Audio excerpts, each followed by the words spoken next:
In the world of the asset column, being an Indian giver is vital to wealth. The sophisticated investors. First question is, how fast do I get my money back? They also want to know what they get for free, also called a piece of the action. That is why the ROI, or return on investment, is so important. For example, I found a small condominium that was in foreclosure a few blocks from where I lived.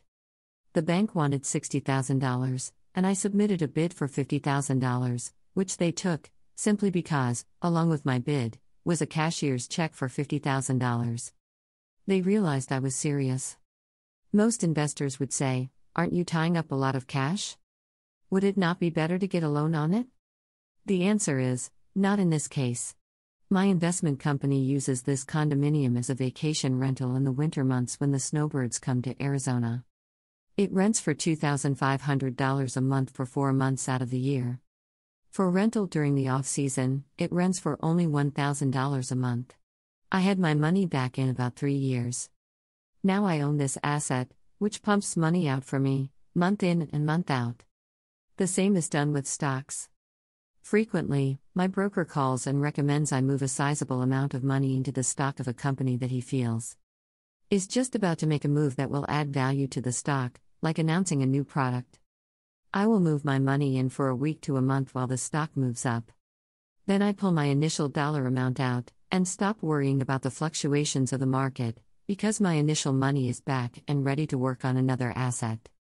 So my money goes in, and then it comes out, and I own an asset that was technically free. True, I have lost money on many occasions, but I only play with money I can afford to lose.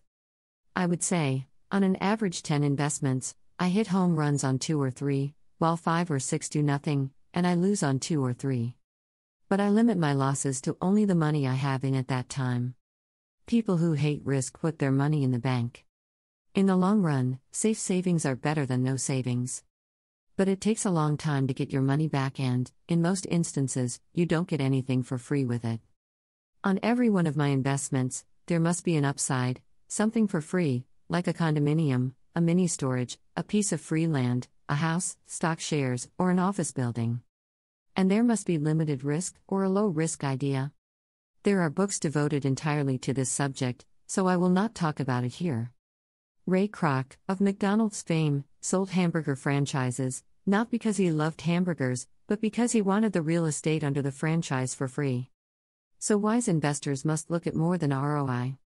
They look at the assets they get for free once they get their money back. That is financial intelligence.